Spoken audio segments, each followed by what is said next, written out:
Hello everybody, how are you today? Welcome to my TOEFL, Cambridge and IELTS certification classes. This is Rodrigo from Learn English Fast and I'm officially a Cambridge examiner for the speaking part of the test. So I grade intermediate, advanced and proficient candidates. And today I'm going to show you some of the answers given by students of different ranks. And then I'll also point out exactly what makes them to be placed in bands that range from pre-intermediate to maximum fluency. So, as you notice, not only will vocabulary be taken into account, but also a wide range of grammar structures such as embedding, subordinate clauses, fronting, discourse markers, causatives, figurative language, inversions, word formation, reported speech, collect sentence, if clauses, and etc., etc., etc. But before we start our class, if you haven't subscribed to my channel yet, take a little time and click on the button below and make sure you get all my tips for both vocabulary and grammar next time. And also, invite your friends to join us and help us expand this channel, which is completely free of charge. So, let's get cracking, shall we? So, first and foremost, I'm going to show you the different levels of English from pre-intermediate to proficient, okay? And B1 level usually represents pre-intermediate to intermediate, right in the middle, you know. And at Cambridge certifications, you have to score from 140 to 159. IELTS, which is also issued by the British Council, it's between 4 and 5 points. And the TOEFL IBT up to 59 points, okay?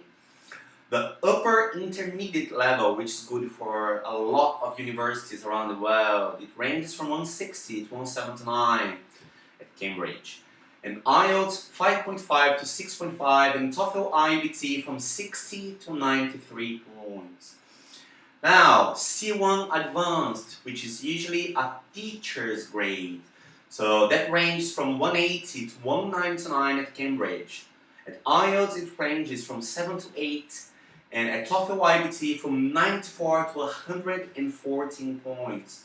And the maximum proficiency for foreigners ranges from 200 to 230 at Cambridge.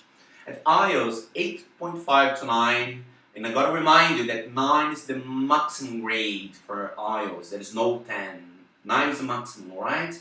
And TOEFL IBT, 115 to 120. So it's very, very hard to get a C2 level at TOEFL IBT. You have to ace the test. Basically, that's what happens, alright? So, let's continue. Every year, speaking examiners are trained to judge a wide range of resources such as ontology for descriptive linguistics, word formation, pronunciation, fluency, and even lexical varieties. But nonetheless, today, we will focus more on grammar, word formation, vocabulary, and their different usages between a very weak candidate and a very strong candidate, alright? So I have already recorded all those topics on my YouTube channel, so you can check them later on, alright? So let's continue. So the way this is going to work, I'm going to read from the weakest to the strongest candidate and show you the differences involved in those answers, okay? So, example number 1. The B1 candidate said, I couldn't believe the way that Mia spoke to her father. That's a great answer, but he didn't use anything that belongs to the other levels. So, only a modal verb, couldn't believe, that's all that we see there. The B2 candidate said, I was shocked to see the way that Mia spoke to her father. And in this case, there is a passive voice. I was shocked to see. You know, that's a better choice of answer. The C1 candidate, who is a fluent candidate, used a variety of lexical words, which is, I was astonished by the bold response that Mia gave to her father. In this way, you have two things going on there, astonished and bold response, which is a collocation. And on top of that, we have the right preposition by, which is harder to get. You need to know the dependent prepositions. And the C2 candidate who deserved the best mark was, I was taken aback by the cheeky response that Mia gave to her progenitor. But there is a lot going on there. Was taken aback by is an idiom. Cheeky response is a great collocation, only used by native speakers. And progenitor instead of father, come on, this is a great answer. So it deserved the C2 mark, okay? Now let's have a look at the second example. Carol didn't know about the party that they were planning. It's a great answer. I mean, there's nothing wrong with it, but it's very plain, very simple, nothing much. The B2 candidate used a great thing, which is Carol knew nothing about the party that they were planning. Most B2 candidates make errors when they use double negatives. Usually they say, Carol didn't know nothing, but this candidate is Carol knew nothing. So well done, congratulations, great answer. The C1 candidate did a great job because Carol was kept in the dark, which is an idiom. So Carol was kept in the dark about the party that they were planning. And the preposition was also right, kept in the dark about, okay? And the C2 candidate, oh my God, gave us an expected answer, like little did Carol know about the party that they were planning out. So not only do we get the inversion, but also we get a phrasal verb to finish. So little did Carol know, which is very advanced, plus planning out, which basically means planning carefully, planning ahead, So that's an excellent answer. Outstanding, okay? So example number 3. B1 candidate, you can't leave your desk without informing your team leader. It's a great answer, nothing wrong with that. B2 level, you must never leave the workplace without letting the team leader know. So 2 things going on there. The modal verb must never, plus the ing or the gerund form after prepositions without letting, which is great, okay? Now the C1 candidate, which is probably a teacher, an English teacher, prefer to use the noun instead of the verb. So you must never leave the workplace without the attention of your team leader. So without the attention of. This thing about using the noun instead of using the verb is typical of native speakers of English. So that was a great answer. And the C2 candidate impressed us on no account must you leave your workplace without the awareness of your team leader. So here we have 2 things going on. First, the inversion, on no account, plus without the awareness, using again the noun instead of the verb. And awareness of the dependent preposition was again correct. So this is practically a native speaker speaking English, okay? Amazing, phenomenal, okay? Let's analyze example number 4. B1 candidate. Billy was very happy when he discovered that he had won the championship. Perfect, nothing wrong, but nothing much there. B2 candidate. When he won the championship, Billy began to realize just how happy he was. That was a great answer using just, That's a very strong B2 candidate. Begin to realize just how, all the collocations are correct there. Now the C1 candidate. When Billy found out that he was the winner, jubilation took over him. That was an excellent answer, Found out is a phrasal verb. Instead of happiness, he used jubilation, which is a great noun meaning happiness, and took over another phrasal verb.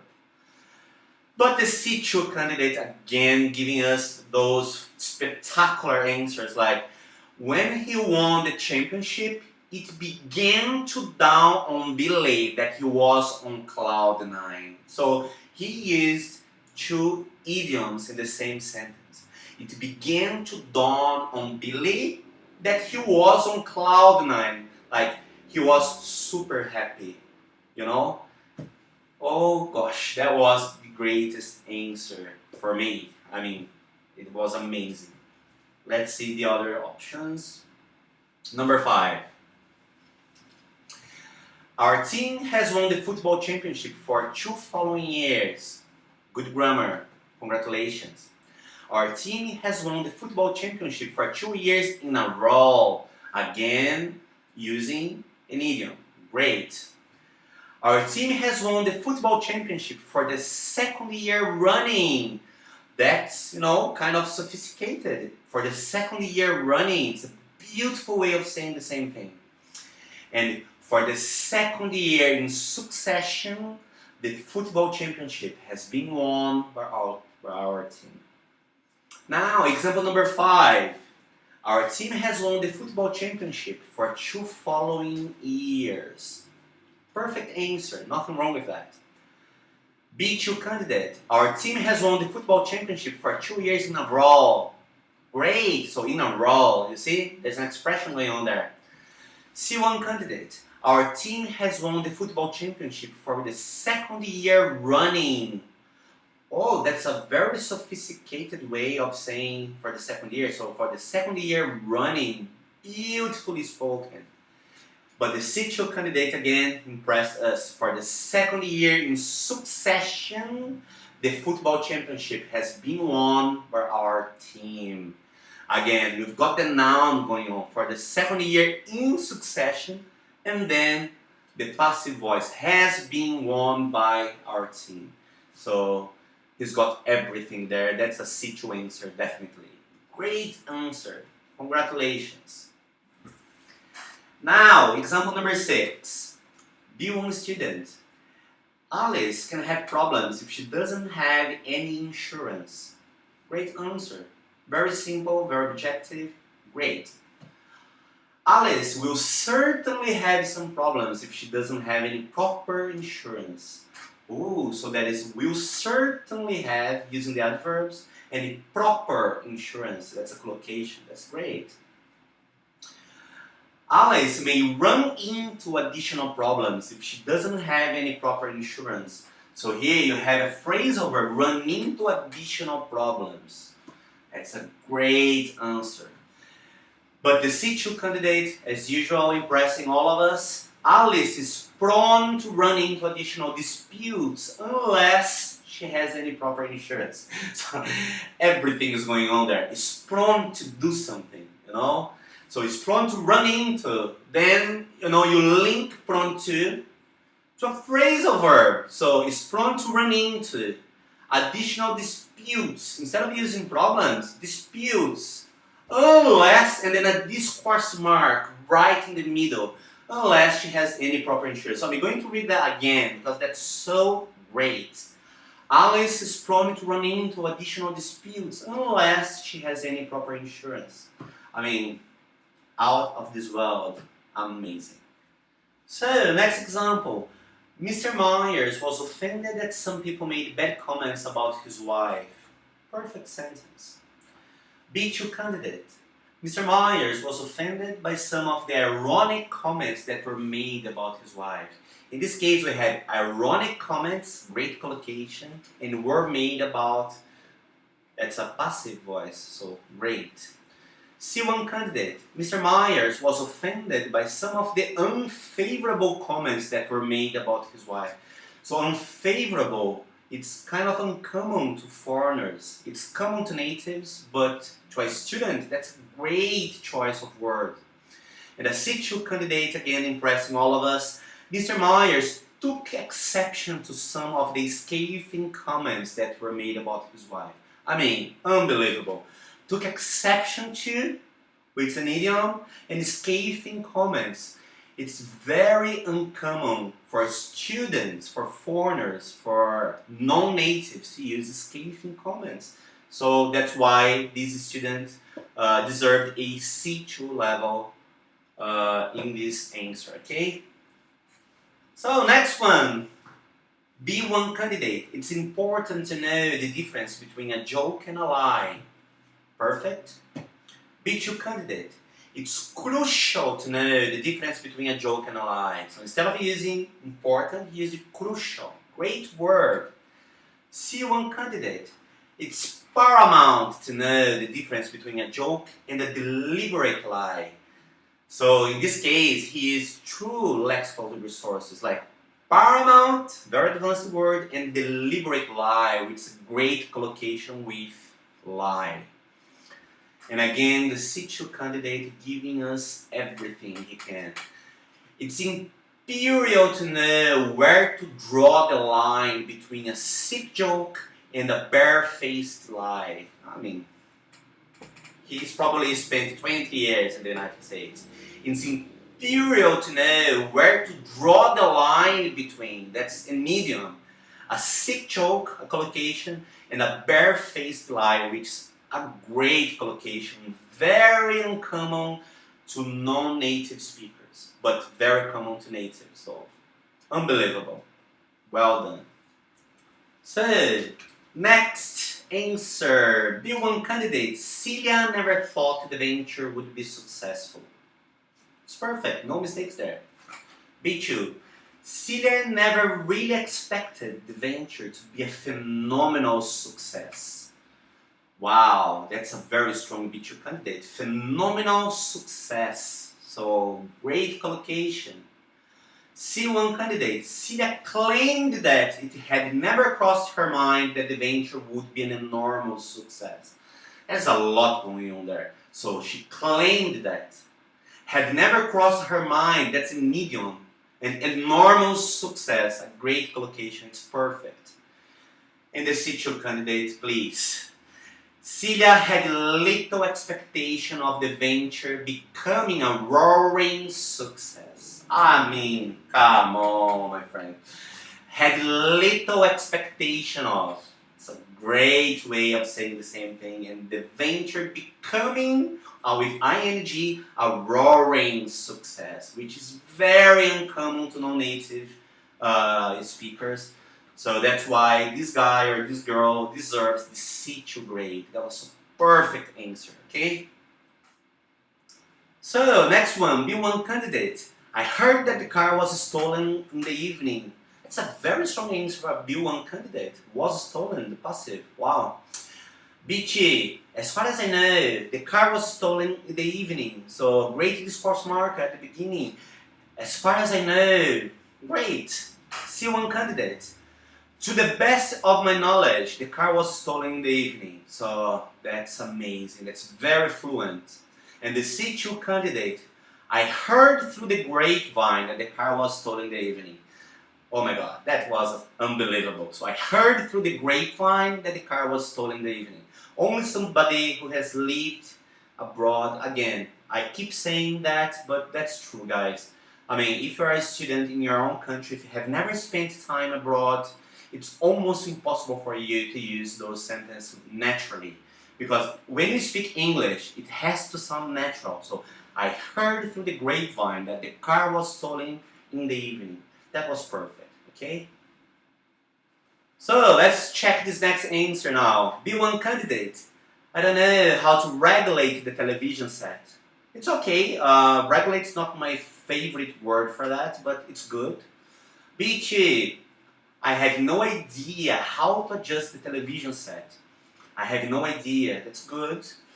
C1 candidate. I'm clueless about how to adjust the television set. So when you're clueless about something, it means you have no idea. It's a better choice of word.